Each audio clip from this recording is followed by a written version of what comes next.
as of 2024, there were some key tech releases that made significant impact on the mountain biking industry. But what do we predict for 2025?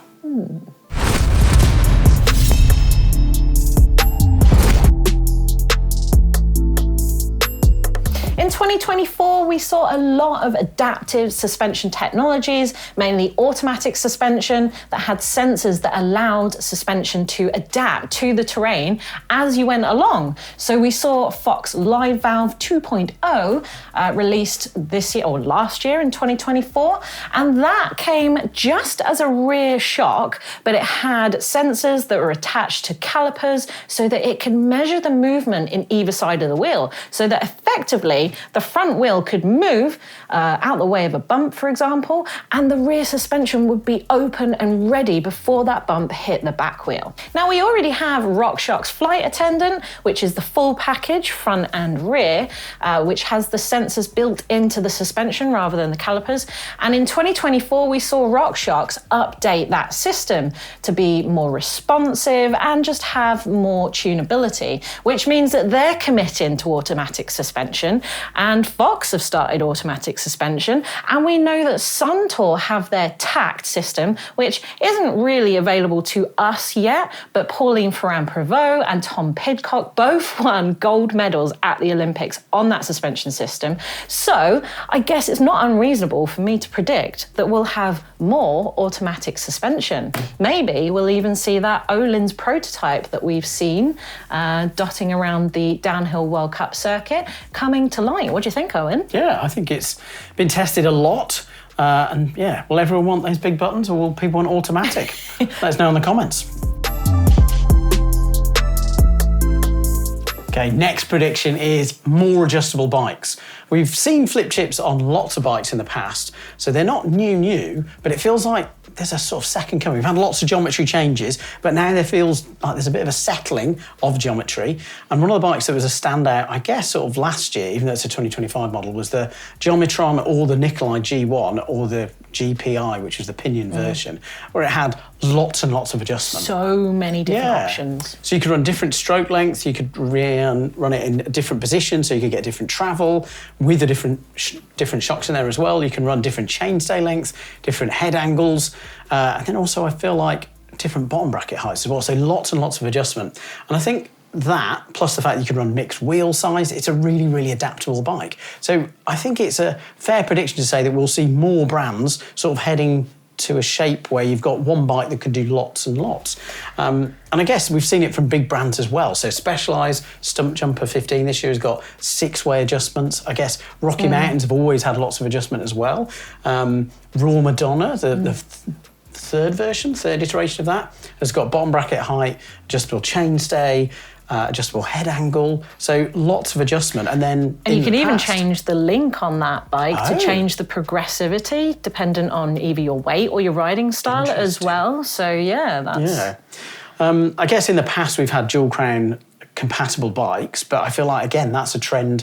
We've seen Propane doing it with their Spindrift, where you could run it as sort of like a super enduro bike, or you could run it as a park bike with a dual crown. So yeah, prediction, yes, more adjustment that does stuff, so actually useful adjustment in terms of bottom bracket height that you can feel, head angle that you can feel, chainstay length which you can feel, and adjustments to different wheel sizes as well. So more adjustment, but maybe less bikes. Which is great for us because it means we can buy one bike that maybe has two purposes, or maybe adjust with us according to our style if our flavour changes throughout the years, which is nice. But also it kind of reduces the range for brands as well. So they get to save a little bit of money by doing one bike that does more genres.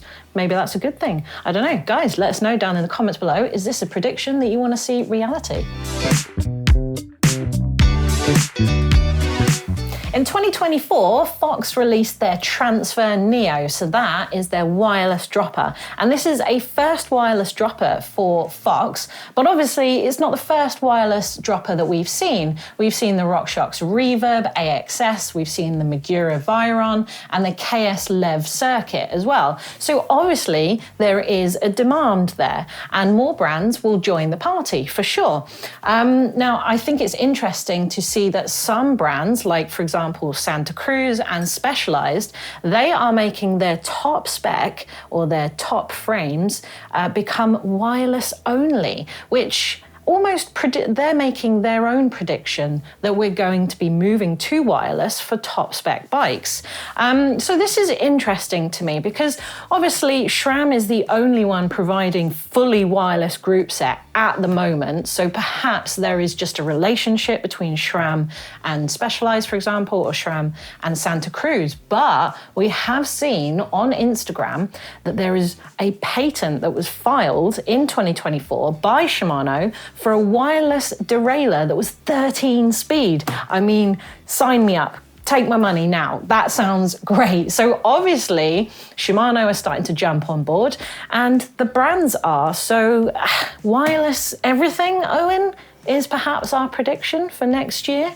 Yeah, quite Maybe possibly. not brakes, unless Blake is going to go into business and start selling his wireless brakes. Could be. 2024. Could we call it the year of the damper?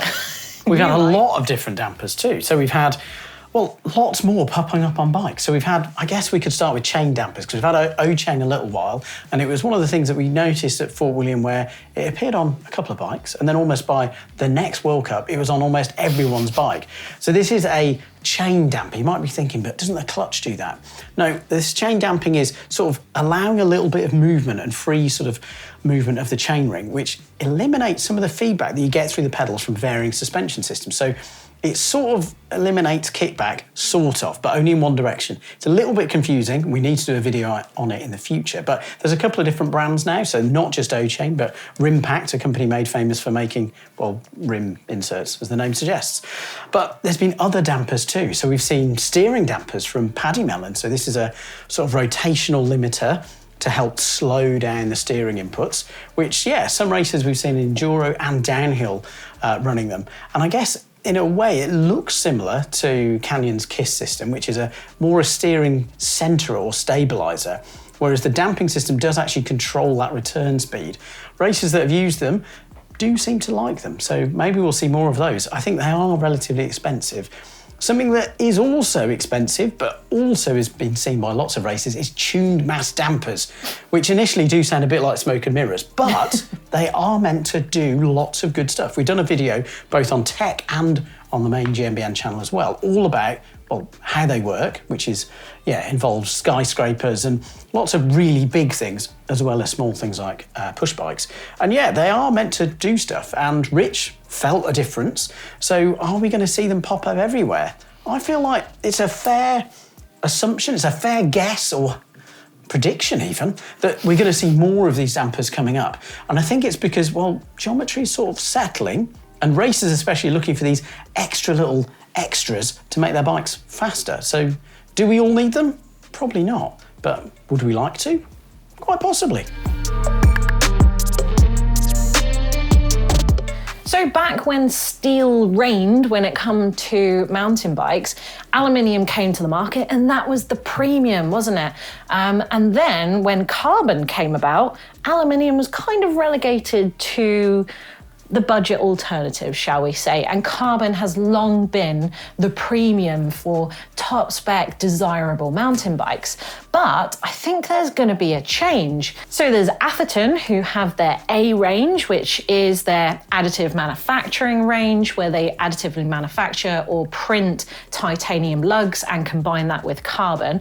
But their S range, which is their subtractive range, where effectively it's CNC machined aluminium lugs that are combined with aluminium tubing.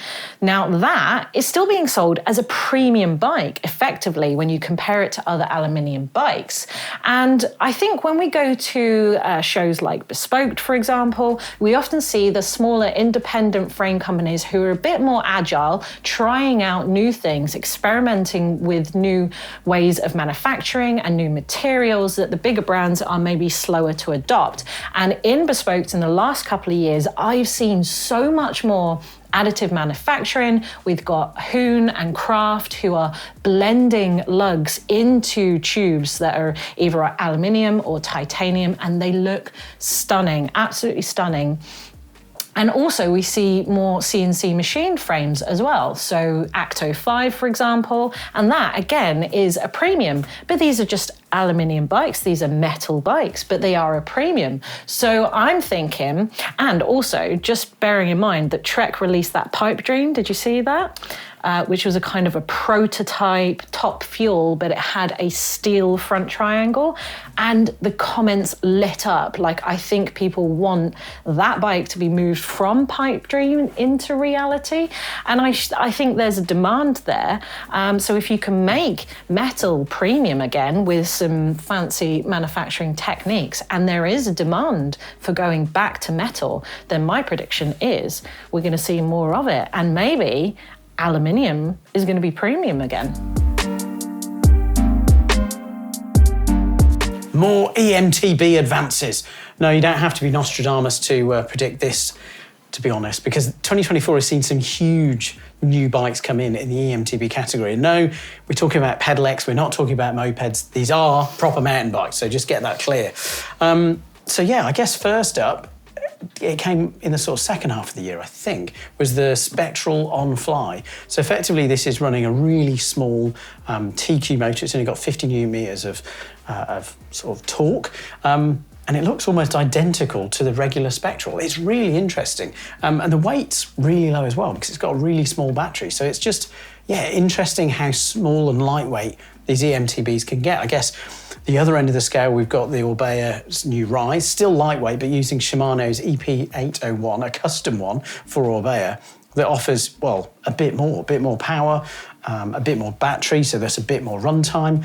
But I guess the biggest EMTB wasn't just the fact it was a new to market bike and with some really wild technology, it was more that it was from a humongous brand, really big brand. One that makes drones and essentially owns the technological market within drones and flying things and cameras. So that is DJI and their Amflow bike. So the bike is really pokey, 120 newton meters, 1,000 peak watts, 600 watt hour battery or 800 watt hour battery options.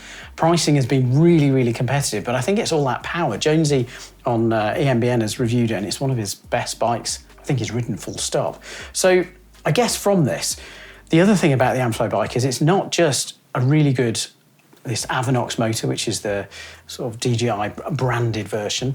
It's not just that it's a really good motor, it's also that the bike is packed with sensors. So yeah, it's got GPS on it. It's got all these things from drone technology in the bike. So it's got loads of sensors and loads of battery control. So it's really impressive. So prediction, not that there's going to be even more e-bikes, that will happen, but more, where will this Avanox motor go next? Is it going to go into a big brand of bike, or is it going to go to a small brand of bike and make them a really big name in EMTB?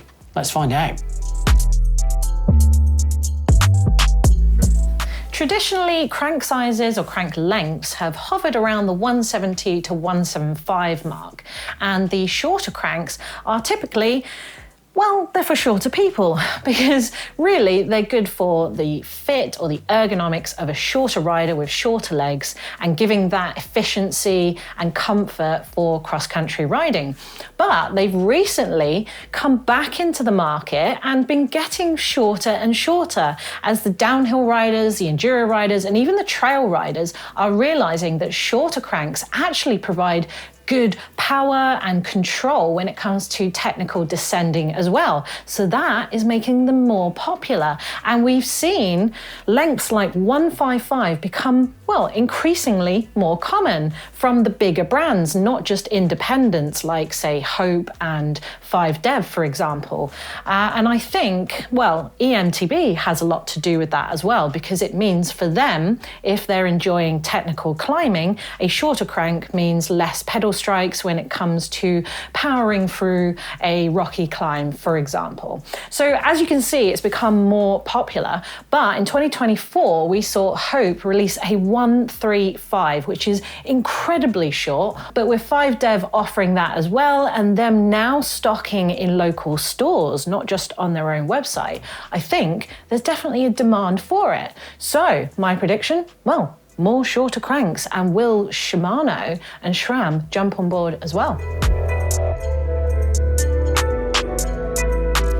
ever since Gary Fisher and those crazy clunkers started putting gears onto mountain bikes, well, proto-mountain bikes, we've been in an arms race where the big brands have been, well, in battle with about gearing, yeah. We've been talking about gearing a lot, and lots of brands, well, I guess 2 big brands. Initially there was Suntour as well, but now they've drifted away. So we've got SRAM, got Shimano, and they were in this battle of one-upmanship, and we got to a point where it was kind of adding lots and lots of gears. Then thankfully we lost a few gears by going one by, which helped us a lot. And then the battle came down to kind of a bigger range and a bigger range, which I've got to say I'm not sure is definitely the right way, because it's quite easy to change a chainring and then change where your range is, but that's not the competition that the brands have set. And likewise, we've had this battle of kind of 11 speed, now we've gone 12 speed, and now we've seen it on the road that lots of these big brands have gone 13 speed.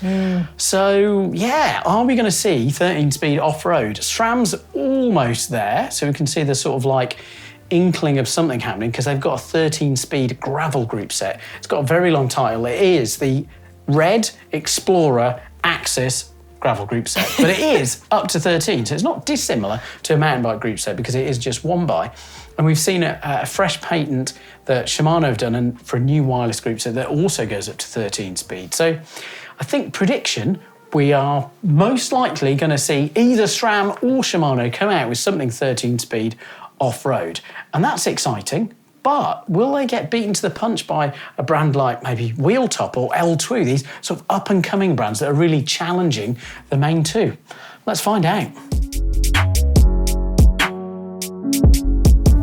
Porsche, Aston Martin, McLaren, Ford Bronco, and the Mustang. I mean, I think it's not unreasonable to predict something awful, and that is more horrible bikes from car companies.